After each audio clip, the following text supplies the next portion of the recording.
Lalo pang lumakas ang pag-iyak, tumaas ng kaunti si Yin, yamakap sa kanyang leeg, at nanginginig si Juan, hindi inaasahan ang ganito.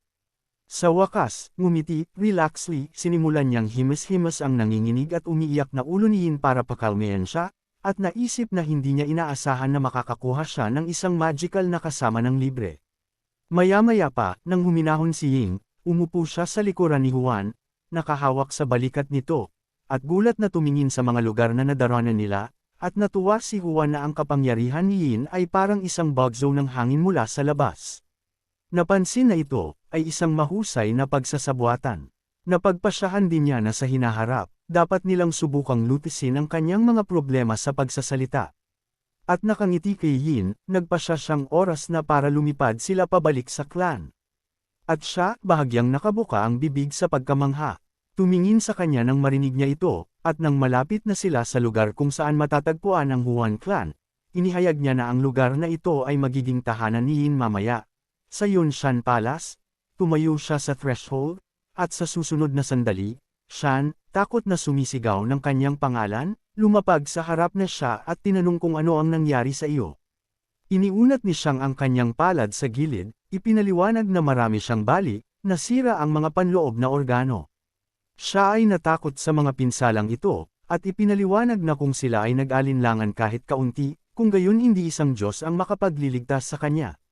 Nakakuyom ang kanyang panga. Gustong tanungin ni Shan kung ano ang nangyayari kay Yun ngayon, ngunit sa pag-aasam sa kanyang tanong, sinabi ni Shan sa kanya na ginamit niya ang Heavenly Pill, at habang nililika ng isip ang imahe ni Yun na lahat ay nakabenda at nakahiga sa kama, napansin niya na ang kanyang ang buhay ay nailigtas ng may galit, nakakuyom ang kanyang mga kamao mahirap na kinilig sila, nangako si Shan na tiyak na gagawin niyang sagot ang lahat ng nakagawa nito sa ginawa nila kay Yun.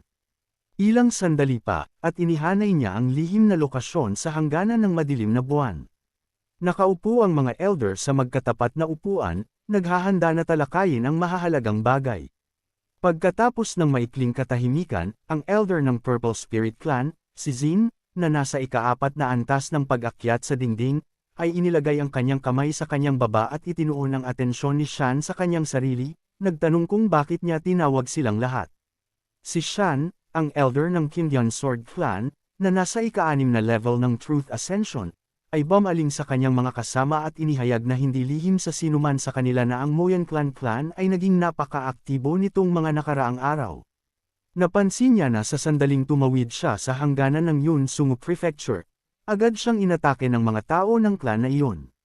Bilang karagdagan, si Yun, ang elder ng Demon Clan, ay abala sa pagpino sa pagbuo ng Blood Demon Warrior, at malalim na sinabi ito ni Shan, habang nakatingin sa iba pang mga elder, inakala niyang naiintindihan nilang lahat ang ibig sabihin nito. At iniyuko ang kanyang ulo, binanggit din niya na bagamat hindi nakuha ng kanyang mga clan disciples ang bunga ng demonyo, nakuha nila ang perlas na Blood Soul. Sinabi niya na inutusan niya si Yun na personal na ihatid ito sa alyansa, ngunit siya ay inatake ng isang tao ng Demon Clan. Ang orb ay ninakaw, at si Yun mismo ay nasugatan ng husto. Hindi lang iyon, nasira din ang kanyang tao. At nang marinig ito, ang lahat ng mga kinatawan ng clan ay nagtanong, na nagtataka at si Z ay bahagyang nagulat, nagtanong, ang mga pinsala ba sa Yonsai ay talagang ganoon kalubha? Nabanggit niya na kakaunti ang mga tao na maaaring tumugma sa kanyang level, at nagtanong kung paano siya nagkaroon ng ganoong mga pinsala. Ang elder ng Teichi Clan, si Yun Yu, na nasa ika-9 na antas ng pag-akyat sa katotohanan, ay namagitan. Inamin niya na tama si Yin sa pag-aakala na seryoso nga ang bagay na ito, at sa kanyang kamay sa kanyang balbas, nahulaan niya na ang mga demonyo ay dapat may impormante sa loob ng alyansa. Mula ngayon, inirekomenda niya na ang lahat ng elder ay magsagawa ng masusing pagsusuri sa kanilang mga disipolo, dahil naniniwala siya na kinakailangan upang maiwasan ang paparating na sakuna at alisin ang problema sa pinagmulan nito. Natitiyak niya na kung malaman ng Moyan Clan ang kanilang intensyon, hindi sila uupo at itutuon ang atensyon ni Shan sa kanyang sarili. Tinanong niya kung sang-ayon siya sa kanyang panukala. Nang inag si Shan, hindi kaagad nakasagot, ngunit sa wakas, tumayo mula sa kanyang upuan, pinagdikit ang kanyang mga palad at tiyak na ipinahayag na siya, bilang isa sa iba, ay kusang loob na susunod sa kanyang utos. Personal niyang gagawin ang inspection. At sa oras na ito, nakatutok si Yunijan sa Mayon clan at nagpas siyang pag-usapan ito. Sinabi na ilang oras lang ang nakalipas, dumating ang balita mula sa mga disipolo ng kanyang clan, na binanggit na nakilala nila ang elder ng Even Leader sa Injing. Bulubundukin, siya ang elder ng Yunshin clan sa ika-4 na antas ng pag-akyat ng katotohanan. At sa seryosong tono, idinagdag niya na sinalakay sila ni Yun, na tinanggalan sila ng kanilang espiritual na kapangyarihan. At dahil dito, nabitin ang kanilang buhay sa pamamagitan ng isang sinulid. Ngunit ang elder ay naging mahina dahil ang sinaunang kayamanan ay sinipsip ang lahat ng kanyang puwersa sa buhay. Sa huli, isang disipulo ng ibang clan at isang lalaki na nagngangalang Juan ay nagsanib puwersa kay Killian.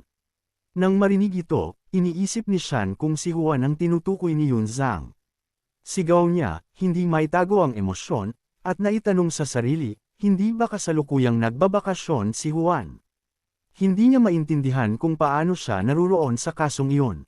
At nang mapansin ang kanyang reaksyon, tinanong ni Jiang kung kilala ni Shan ang taong iyon. Ipinaliwanag niya na mayroong isang disipulo na may ganoong pangalan sa kanyang clan, ngunit nabanggit na ang kanyang level ay hindi maaaring maging ganoon kataas. Ipinapalagay niya na si Juan ay tumutulong lamang, at nangakong tatanungin siya tungkol dito sa kanyang pagbabalik. Bigla niyang ikanaway ang kanyang kamay, itinuro na dahil sa tumaas na aktibidad ng Demon Clan kamakailan, kailangan nilang kumilos sa lalong madaling panahon. Siya ay isang elder ng Starry Sky Clan sa ika-8 antas ng Purple Palace, at inamin na naisip niya na may ilang mga pagsasaayos na kailangang gawin sa kanilang mga regulasyon upang mahikayat ang mga interes ng mga disipulo at angkan. At tinanong kung ano ang iniisip ng iba tungkol dito. Narinig ito ni Shi, nag-isip tungkol dito, at sinabi na mula nang malikha ang alyansa, 3 beses lang narebisa ang mga patakaran. Kaya tinanong niya kung nararapat na baguhin ang mga patakaran ngayon, natawa siya at sinabing makatitiyak siya na hindi siya magtipid. Sa pag-udyok sa mga estudyante na marinig ito, nagulat si Yon at Zi nang mapansin nilang ipinakita niya sa kanila ang isang piraso ng isang susi gamit ang kanyang magic at nagtanong, paano kung gamitin ang bagay na ito bilang gantimpala. Maya-maya, pag-uwi, si Juan, papasok sa isa sa mga gusali, ay tumawa at lumingon kay Yon at tinanong kung ano ang kanyang nararamdaman. Ipinakita ang isang bote na hawak niya sa kanyang kamay, pati na rin ang isang maliit na malita. Tinanong niya si Yun kung maaari niya itong suriin, at ipinikit ang kanyang mga mata, ngumiti ng mas malawak. Si Yu, na mas maganda na, ay umupo sa kanyang kama at sinabi na salamat sa X-Science Care, mas gumaling siya, nakangiti. Idinagdag niya na kailangan lang niya ng ilang oras upang makabawi. At si Juan, na naglalagay ng isang maliit na kahon sa mesa, ay umamin na siya ngayon ay magiging mapayapa, at tumingin sa kutsara at dahon ng tsaa na nakalatag sa loob ng kahon. Bumaling kay Yu, napansin niyang maingat niyang nilinang ang mga dahon ng tsaa na ito at nagsimulang magtimpla ng tsaa, idinagdag na ang tubig ay diretso mula sa bukal, iniabot ang natapos na inumin kay Yon. Sinabi niya na ang isang tasa ng naturang tsaa ay magpapanumbalik ng kanyang espiritual na kapangyarihan, at hiniling sa kanya na kunin ito, sumasang-ayon. Si Yon ay humigop ng tsaa, at sumisigaw sa kasiyahan, napabulalas na ang tsaa na ito ay napakasarap, ngunit bigla siyang tumingin kay Juan, at ipinahayag na dapat niyang gamitin ang oras na ginugugol niya sa mga plano para sa kanyang sariling pag-unlad, dahil ang kanyang antas ay masyadong mababa. Ngumiti lang si Juan bilang tugon dito, at si Yon ay nagpatuloy sa pagsasalita ng seryoso, na ipinabulalas na sa mga mag-aaral marahil siya ay nasa pinakamababang antas.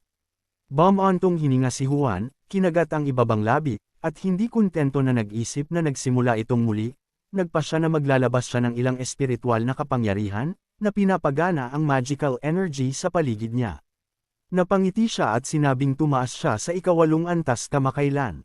Natigilan si Yun at nabigla nang mapansin ito, at nagtanong muli, at pagkatapos ay nanginginig at naging seryoso muli, inihayag na 5 taon na ang nakalipas mula noong huling tagumpay ni Juan, at iminungkahi na tingnan niya ang kanyang kapatid na si Jianshin dahil nagsasanay ito ng husto upang makamit kanyang layunin. Nilikha nila ni Juan ang hitsura ni Jianshin sa kanilang isipan. Pero sa huli, natawa siya at nangako na mas magsasanay siya. Napapikit si Yun, inutusan siyang maging biro at bumantong hininga at huminahon, sa pagpuna na siya, bilang guro ni Juan, ay alam na hindi niya gustong makarinig ng mga ganoong bagay na walang kabuluhan at ipinagpalagay na marahil ay binisita niya siya ng may dahilan. Si Juan, na nakapikit, ay tumalikod upang lumabas ng silid at sinabihan si Yon na magpahinga. Sinabi na siya mismo ang pupunta, ngunit inutusan siya ni Yon na huminto. At nang mapansin ni Yon na sumunod si Juan, sinabi niyang nasugatan siya ng isa sa mga demon clans na halos naging sanhi ng kanyang kamatayan. Gayunpaman, napind ni Jay na ibinigay sa kanya ni Juan, pinrotektahan siya mula sa nakamamatay na pag-atake. At sa pag-alala nito, sinabi rin ni Yon na pagkatapos noon, may biglang kumislap na liwanag na ikinasugat ng attacker at pinayagan siyang makatakas. Pinagmamasdan siyang mabuti ni Juan habang sinasabi niya ang lahat ng ito, at seryoso siyang tiningnan ni Yon at hiniling na sabihin sa kanya ang totoo, at tinanong kung may itinatago ba siya sa kanya. Nahulaan niya na ang itinatago ni Juan sa kanya ay maaaring ang kanyang tunay na antas, ang kanyang selyadong kapangyarihan, o isang katulad nito. Si Juan ay patuloy na tumingin sa kanya ng seryoso, ngunit pagkatapos ay ngumiti at nagtanong kung siya ay seryoso ngayon. Iniisip niya kung kaya niyang itago ang kanyang level kay Yon at sa pinuno. Pinagmasdan siya ni Yon, at sa wakas ay bamantong hininga siya, at pagkatapos ay hinawakan niya ang kanyang baba gamit ang kanyang kamay at napagtanto na ito ay totoo rin. Dahil hindi masyadong masipag si Juan, hindi niya akalain na kaya niyang maghugot ng ganoon. At tumawa si Juan at sumang-ayon dito. At pagbalik ni Yon sa naunang paksa ng usapan, nagtanong, paano ang palawit na iyon ni Jay? Nakapikit si Juan at sinabing natagpuan niya ito sa isang treasure chest. Nadama na umamin siya ng isang hindi pangkaraniwang aura, at sa makatuwid ay nagpa siya na ibigay ang isang mahalagang bagay kay Yon. Naalala niya kung paano niya binili ang pendant na ito sa kalye para sa 20 spirit stones. At si Yu, na nakapikit at nakangiti, ay napabulala sa gulat na hindi sinasadyang nakapulot si Juan ng isang tunay na kayamanan. Dahil malamang na tinataka ng J Pennant na ito ang energy of a sword of incredible power, nabanggit niya na kung hindi dahil kay Juan, hindi na siya mabubuhay. At si Juan, hawak-hawak ang kanyang buhok gamit ang kanyang kamay, ay nagsabi na ang papuri ni Yon ay lubhang kaaya-aya sa kanya, ngunit biglang naakit ni Yon ang kanyang atensyon, na may gustong sabihin, at lumingon sa kanya. Si Juan ay masigasig na nagtanong, ano ito? Nang hindi sumasagot, binutukan lang siya ni Yon at mas dinilat ang kanyang mga mata. Gulat na tanong ni Juan, ano ang ginagawa niya? Hindi niya maintindihan kung ano ang nangyayari at iniisip kung gusto niya ba talagang subukan siya ng ganoon. Samantala, tumawa siya at napansing hindi sapat ang kanyang reaksyon para sa ikawalong antas. At si Juan ay tumingin sa kanya at Vermont at nagtanong kung paano siya ay anumang bagay para sa Yon mismo, dahil siya flinched pagkatapos matanggap ang pag-atake. Ang libro sa kanyang bulsa ay naging hindi matatag at nahulog, na lumapag sa kanyang kama. Nanginginig siyang nakatingin dito at inabot ang kamay patungo sa libro. At si Juan, nang mapansin ito, ay napahiya. Nanginginig, siya mismo ang naglahad ng kamay paarap, kinuha ang libro at itinago sa kanyang bulsa. Sinabi na ito ay isang maliit na libangan lamang, nakapikit ang kanyang mga mata. Sa wakas, ikinaway ni Yon ang kanyang kamay at tumalikod. Pinayagan si Juan na umalis, at mahigpit na binalaan siya na magsanay pa at magbasa ng kaunting kalokohan. Nagtatakang tumingin sa kanya si Juan at tinanong ang sarili, hindi man lang ba talaga siya papagalitin? Ito ay tila kakaiba sa kanya, ngunit hindi siya nagkaroon ng oras upang pag-isipan ito ng matagal, dahil si Yon ay tumingin sa kanya na may sama ng loob at nagtanong, narito pa ba siya? Nagulat si Juan, napabulalas na aalis na siya. At pagkaalis niya, nakaupo lang si Yon sa kama, nakayuko ang ulo at nag-isip, at sa wakas, itinaas niya ang pillow, tiningnan niya ang parehong librong nasa ilalim ng isang ito, at dinampot iyon, medyo umamin siya sa sarili niya, nahihiya na hindi niya akalaing magugustuhan ni Juan ang trabahong mayroon siya nakasulat. Idinagdag din niya na kung isa sa alang-alang na ito ay isang limitadong edisyon ng libro at isa ring autograph, maaaring mahihinuha na ginugol ni Juan ang kanyang bakasyon para dito sa huli. Matapos tumahimik ang kanyang lalamunan, ipinikit niya ang kanyang mga mata at nagpasya na ito ay mas mabuti para sa hindi alam ni Juan ang tungkol dito.